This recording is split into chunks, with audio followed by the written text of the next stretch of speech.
اعوذ باللہ من الشیطان الرجیم بسم اللہ الرحمن الرحیم ان الحمد للہ والصلاة والسلام علی رسول اللہ وآلہ وصحبہ ومن والاہ۔ عزیز طلبہ، آپ کے روبرو سبع المعلقات کا چوتھا درس پیش ہے۔ اس سے پہلے کے درس میں جو آخری شعر ہم نے پڑھا تھا وہ تھا فَظَلَّ الْعَذَارِي يَرْتَمِينَ بِلَحْمِهَا وَشَحْمٍ كَهُدَّابِ الدِّمَقْسِ الْمُفَتَّلِ۔ یہ شعر آپ کے سامنے آ چکا تھا۔ ایک دو لفظ کا معنی بتلانا تھا۔ یرتمینا، فظل العذاری یرتمینا، ارتما یرتمی ارتما باب افتعال سے ہے، جس کا معنی ہوتا ہے پھینکنا۔ یرتمینا یہ جمع مؤنث غائب کا صیغہ ہے، اور شحم کا معنی چربی جمع شحوم،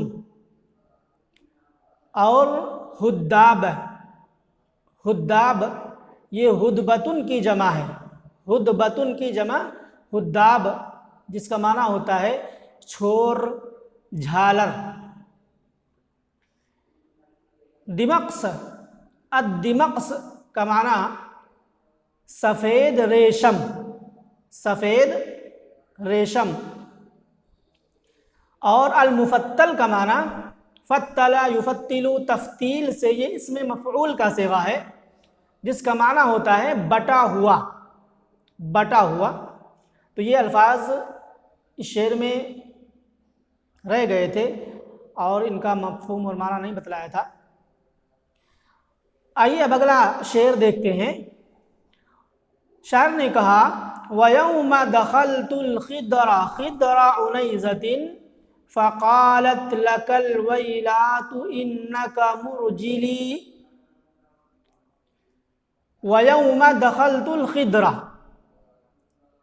خضر کا معنی ہودج، پردہ، خضر کا معنی ہودج، پردہ، اس کی جمع خدور آتی ہے، خضر کی جمع خدور۔ اور خضر اس وقت بولا جاتا ہے جب اس میں عورت موجود ہو، بیٹھی ہوئی ہو، تب اس کو خضر بولا جاتا ہے۔ خضر عنیزہ یہ پہلے خضر کا بدل ہے۔ اور فقالت لک الویلات، ویلات یہ ویلتن کی جمع ہے۔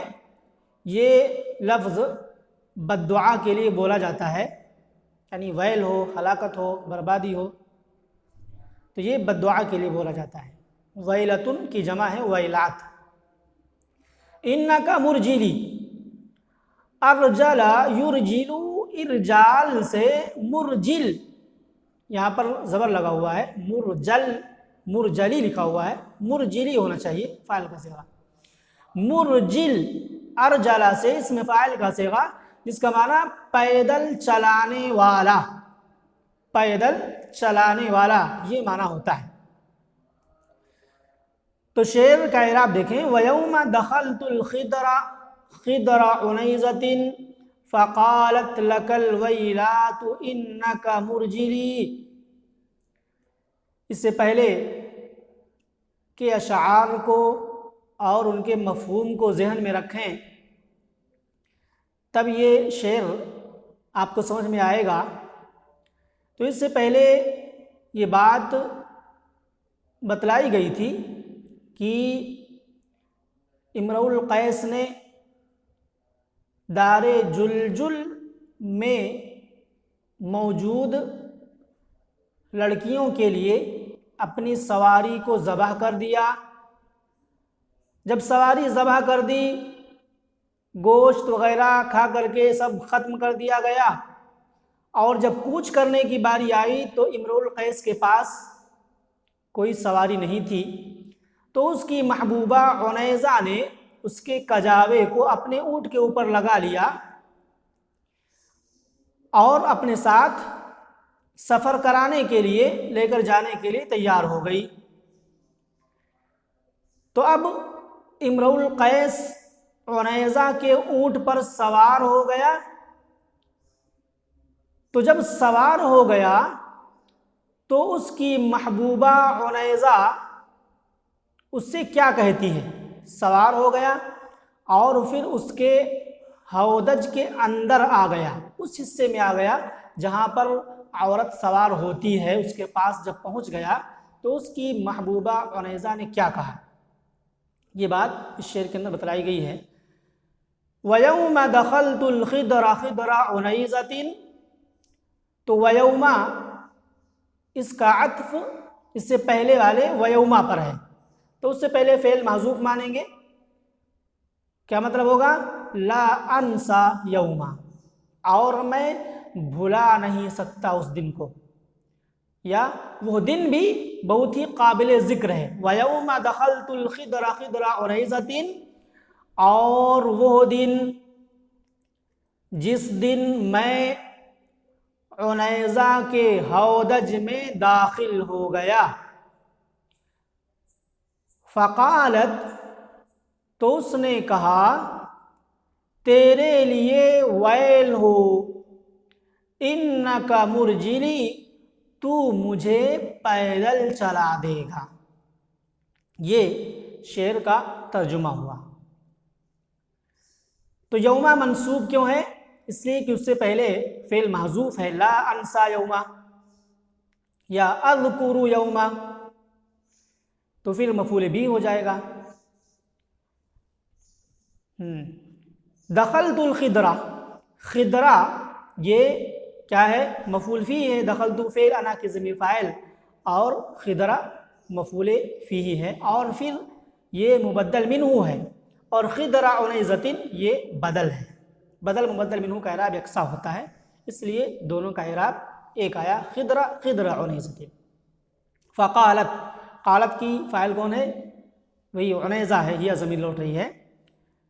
لک الویلات انک مرجلی، انک کا اسم کا ہے، ضمیر جو متصل ہے، اور مرجلی یہ کیا ہے؟ انا کی خبر ہے۔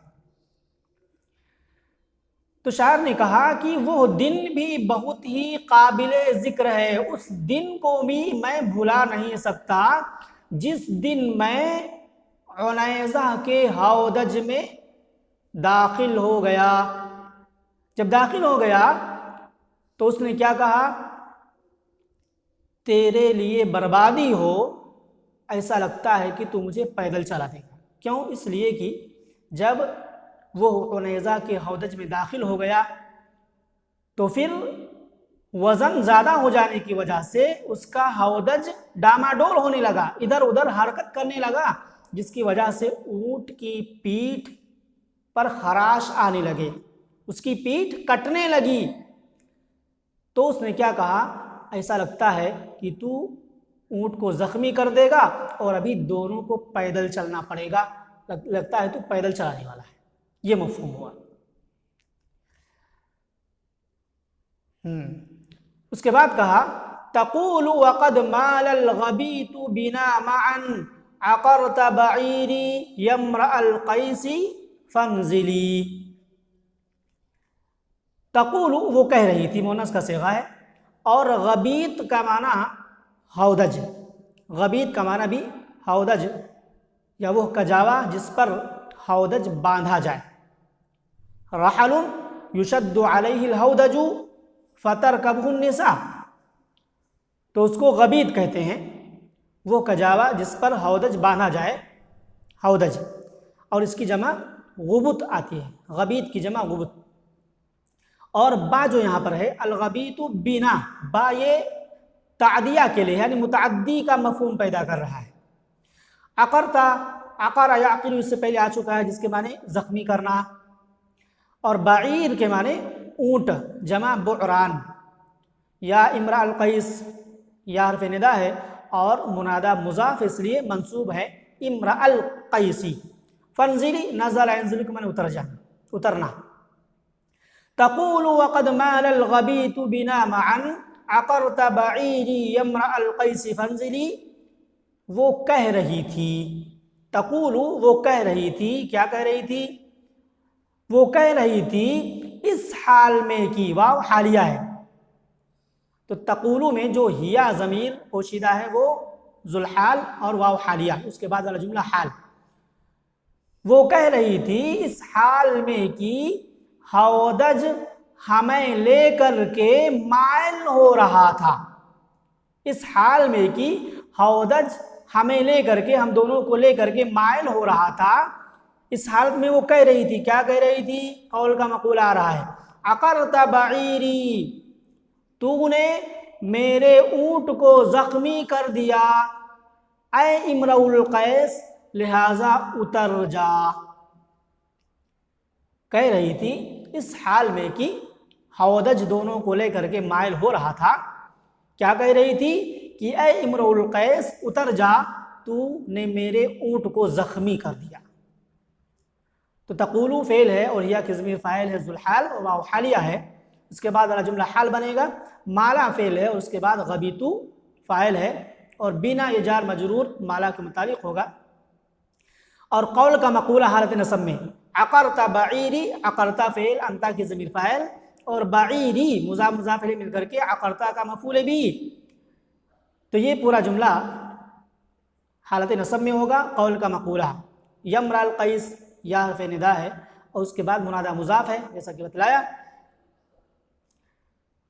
تو شاعر نے بتلایا، امرؤ القیس نے کہا کہ اس حال میں کہ ہودج ہم دونوں کو لے کر کے مائل ہو رہا تھا. اس حالت میں وہ کیا کہہ رہی تھی کہ اے امرؤ القیس اتر جا، تو نے میرے اونٹ کو زخمی کر دیا. جب اس نے یہ بات کہی تو امرؤ القیس نے کیا کہا وہ آگے بتلا رہا ہے. فقلت لها سیری وارخی زمامہ ولا تبعدینی من جناک المعلل. فقلت لها سیری، سراسری کے معنی چلنے کے ہوتے ہیں باب ضربہ سے. سیری یہ امر کا صیغہ ہے واحد مؤنث حاضر. اور ارخی، ارخا یرخی، ارخا کے معنی ڈھیل دینا، ڈھیل دینا باب فعل سے، یہ بھی امر کا صیغہ ہے واحد مؤنث حاضر. اور زمام کے معنی نکیل کے ہوتے ہیں. زمام نکیل جمع ازمہ، نکیل جو اونٹ یا گھوڑے کی ناک میں ڈالی جاتی ہے، گھوڑے کی بھی نکیل ہوتی ہے، اس کی ناک میں ڈالی جاتی ہے جس سے وہ قابو میں آتا ہے. اور ولا تبعدینی، لا تبعدینی یہ فعل نہیں ہے. ابعد یبعد ابعاد جس کے معنی ہوتے ہیں دور کرنا. لا تبعدینی تو مجھے دور مت کر. اور جنا، جنا، جنا اور اس کے ساتھ کاف خطاب کا لگا ہوا ہے جنا کی. جنا، جنا کا معنی ہوتا ہے تازہ توڑا ہوا میوہ پھل، تازہ توڑا ہوا میوہ پھل. لیکن مراد یہاں پر کیا لے رہا ہے؟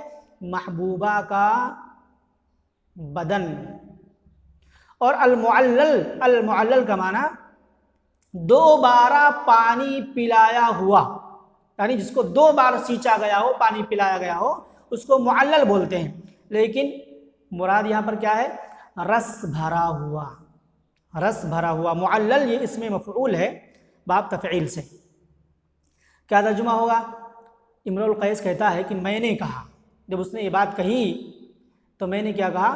فقلت لها سیری وارخی زمامہ، تو میں نے اس سے کہا چلتی رہو اور اس کی نکیل کو ڈھیل دیتی رہو، اور تم مجھے اپنے رس بھرے بدن سے دور مت کرو. یہ امرؤ القیس نے کہا. تو قلتو فعل انا کی ضمیر فاعل ہے اور لہا یہ جار مجرور متعلق ہے. اور قول کا مقولہ ہوگا سیری وارخی زمامہ ولا تبعدینی، علاج تک قول کا مقولہ حالت نصب میں ہوگا. سیری فعل انتی کی ضمیر فاعل، پھر اسی پر عطف ہے وَأَرْخِ زِمَامَهُ، زِمَامَهُ یہ مضاف مل کر کے مفعول بھی ہے. لا تبعدی نی، لا تبعدی فعل اور انتی کی ضمیر فاعل اور نی مفعول بھی. اس کے بعد من جناک المعلل یہ پورا جملہ جار مجرور ہو کر کے لا تبعدی کا متعلق ہوگا.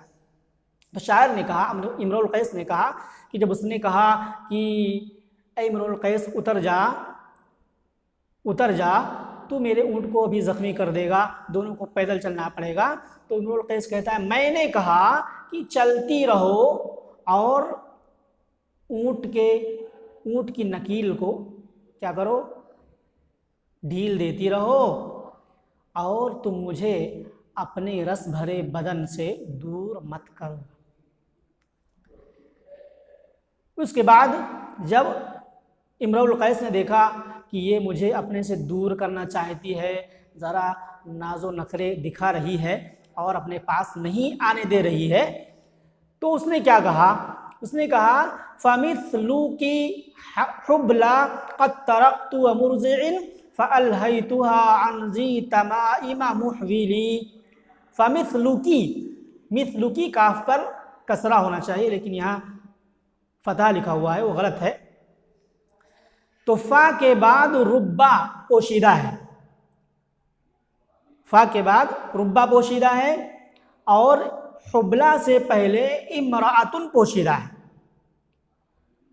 تو اصل عبارت کیا ہوگی، فربا مثلُكِ امرأتن حبلہ قد ترکتها، قد ترکت فعل ہے اور ہا ضمیر جو اس کے ساتھ ہونی چاہیے وہ یعنی محذوف ہے. وَمُرْزِعٍ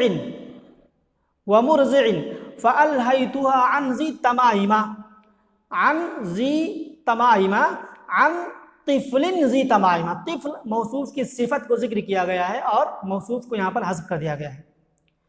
عن طفل ذی تمائمہ محولی اصل میں ہے. تو یہ اصل عبارت ہوئی. معنی دیکھیں، حبلہ کے معنی حاملہ عورت، جمع حبلیات. حبلہ کا معنی حاملہ عورت، صفت مشبہ ہے، اس کی جمع حبلیات آتی ہے. قد ترکت، ترک یترک کے معنی ہوتے ہیں رات کو آنا، رات کو نمودار ہونا، رات کو آنا. ترکت میں رات کو آیا. اور مرضع کے معنی ارضع سے باب فعال سے اسم فاعل کا صیغہ ہے جس کے معنی دودھ پلانے والی. زن شیردار لکھا ہوا ہے بین السطور، زن شیردار یعنی وہ عورت جو دودھ پلاتی ہو. فَأَلْهَيْتُهَا، اللہ یلہی کے معنی غافل کرنا. ذی تمائمہ، عن طفل ذی تمائمہ. ذی تمائم، تمیمتن کی جمع تمائم ہے جس کا معنی ہوتا ہے تعویذ. تعویذ جو گمراہ قسم کے لوگ گلے میں پہنتے ہیں، تعویذ گنڈا، تو وہ تعویذ مراد ہے. جو طفل کی صفت ہے ذی تمائم، تعویذ والا، تعویذوں والا، بلکہ تعویذوں والا بچہ. اور محول اس بچے کو کہتے ہیں جو 1 سال کا ہو. محول کا معنی ہوا 1 سال کا بچہ، 1 سال کا بچہ. تو جب اس کی محبوبہ عنیزہ اپنے سے اسے دور کرنے لگی اور ذرا ناز و نخرے دکھانے لگی تو اس نے کیا کہا، فَمِثْلُكِ حُبْلَى قَدْ تَرَكْتُ وَمُرْزِعٍ، تجھ جیسی بہت سی حاملاؤں اور دودھ پلانے والیوں کے پاس میں رات میں آ چکا ہوں. فَأَلْهَيْتُهَا، پس میں نے انہیں 1 سالہ تعویذوں والے بچے سے غافل کر دیا. یہ ترجمہ ہوا. شاعر کیا کہہ رہا ہے، کہہ رہا ہے کہ میں تو ایسا ہوں کہ ایسی عورتوں کے پاس بھی میں رات میں جا چکا ہوں. اور حبلہ کا معنی حاملہ عورت، اور حاملہ عورت کا معاملہ ایسا ہوتا ہے کہ جب پیٹ میں حمل ہوتا ہے تو وہ پھر ان چیزوں سے بہت ہی پرہیز کرتی ہے، ان چیزوں کو برا سمجھتی ہے. اور مرضع جو دودھ پلانے والی ہوتی ہے، جب بچہ دودھ پی رہا ہوتا ہے تو پھر اس حالت میں وہ یہ سب نہیں چاہتی، اس لیے کہ جب حمل پیٹ میں ٹھہر جائے گا تو پھر دودھ آنا بند ہو جائے گا، اور جب دودھ آنا بند ہو جائے گا تو پھر بچے کے لیے مصیبت ہو جائے گی۔ تو یہ کہہ رہا ہے کہ میں تو ایسی عورتوں کے پاس آ چکا ہوں جو کسی کو آنے دینا نہیں چاہتی ایسی حالت میں، لیکن پھر بھی میں ان کے ساتھ آ چکا ہوں اور آنے کے بعد میں ناکام نہیں ہوا۔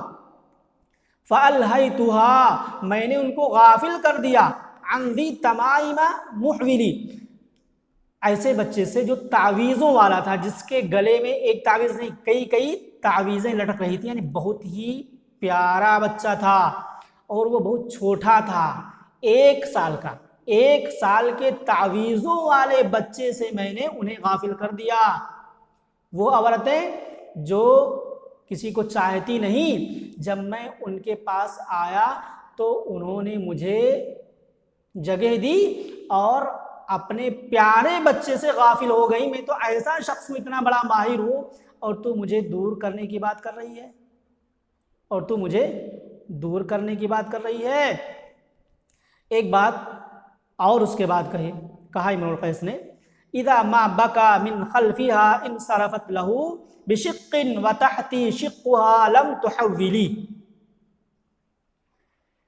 اذا ما بکا، اذا کے بعد جو ما ہے وہ زائد ہے اور اذا شرطیہ ہے۔ بکا یبکی کے معنی رونا، بکا یبکی رونا، اور خلف کے معنی پیچھے، انصرف انصرفو کے معنی پلٹنا، انصرفت واحد مؤنث غائب کا صیغہ ہے، اور شق کہتے ہیں پہلو، ایک ٹکڑا، ایک حصہ، جمع شقوق آتی ہے۔